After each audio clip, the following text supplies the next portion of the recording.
এই মশলাটাতে আদা, রসুন, গোলমরিচের গুঁড়ো, সসের যে অংশটুকু ছিল সমস্তটুকু চলে যাবে এবং সেই ফ্লেভারটি মাছের ভেতরে গিয়ে ঢুকবে।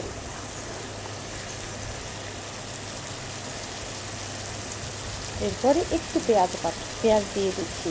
এই পেঁয়াজ খুবই সামান্য পরিমাণ লাগে।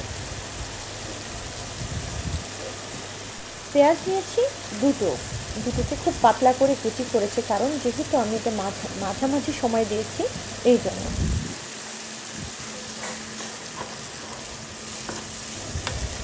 মশলা কষানোর জন্য আমার কাছে বাটারটা একটু কম মনে হচ্ছে, সেই জন্য আবার তেল যোগ করলাম।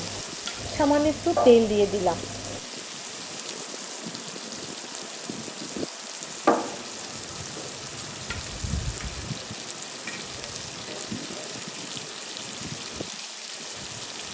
এবার দিয়ে দিচ্ছি কাঁচামরিচ কুচি। কাঁচামরিচের সাথে এই সমস্ত মশলা খুব সুন্দর আসবে। ফ্লেভারটা আপনাদের সবার নাকে যেতে পারছে না, বাট আমি বুঝতে পারছি কত সুন্দর লাগছে।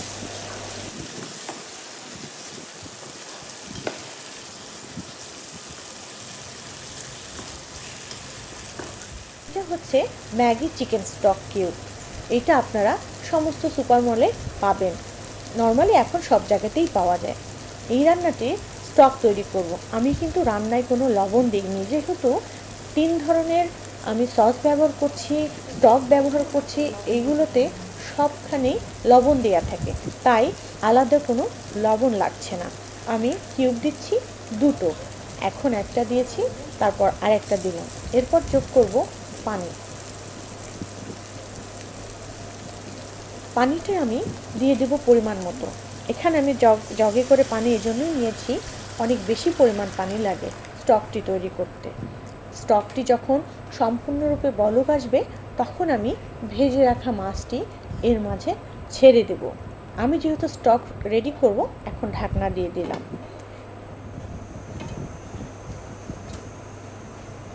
এখন একটু আবার সস দিচ্ছি, একটু ওয়েস্টার সস, একটু সয়া সস, সামান্য একটু টমেটো সস। এটা দেওয়ার ফলে যেটা হবে, টেস্টটা একটু চেঞ্জ হয়ে যাবে। আগেই বলেছি আমার এই মাছটির নাম sweet and sour fish in stock. একটু ভিনেগার ব্যবহার করছি, ভিনেগার দিয়েছি 1.5 চা চামচের মতো, একটু সাওয়ার টাইপ স্বাদের জন্য গোলমরিচের গুঁড়া 1 টেবিল চামচ। এখন দিচ্ছি শুকনো মরিচের গুঁড়া, যেটাকে আমরা বলি চিলি ফ্লেক্স। এই সব মশলার কারণে এই স্টকটার অন্যরকম একটি স্বাদ আসবে। ঢাকনা তুলে আমি স্টকের অবস্থা দেখছি। দেখুন, বেশ খানিকটা লেবুর রস, হাফ কাপের মতো লেবুর রস দিয়েছি আমি, হাফ কাপের থেকে একটু কম, যেহেতু আমি সিরকা দিয়েছি। এখন দিচ্ছি চিনি। সব কিছু উপকরণ যদি আমাদের সামনে রেডি থাকে, রান্নাটি করতে খুবই কম সময় লাগবে। আবার একটু নেড়ে চেড়ে ঢাকনা দিয়ে দেব। আমি আবার একটু ফ্লেভারের জন্য ছাই পাতা ধুয়ে কেটে রেখেছিলাম, সেটা দিয়েছি।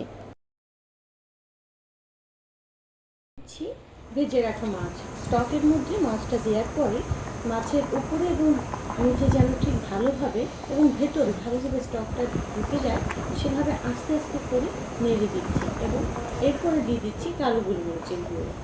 কালো গোলমরিচের গুঁড়ো দিয়ে ঢাকনা দিয়ে দেবো। ঢাকনা দেওয়ার পরে আমি 5 মিনিট অপেক্ষা করব। 5 মিনিট পরে ঢাকনা তুললেই হয়ে যাবে আমাদের আজকের sweet and sour fish in stock.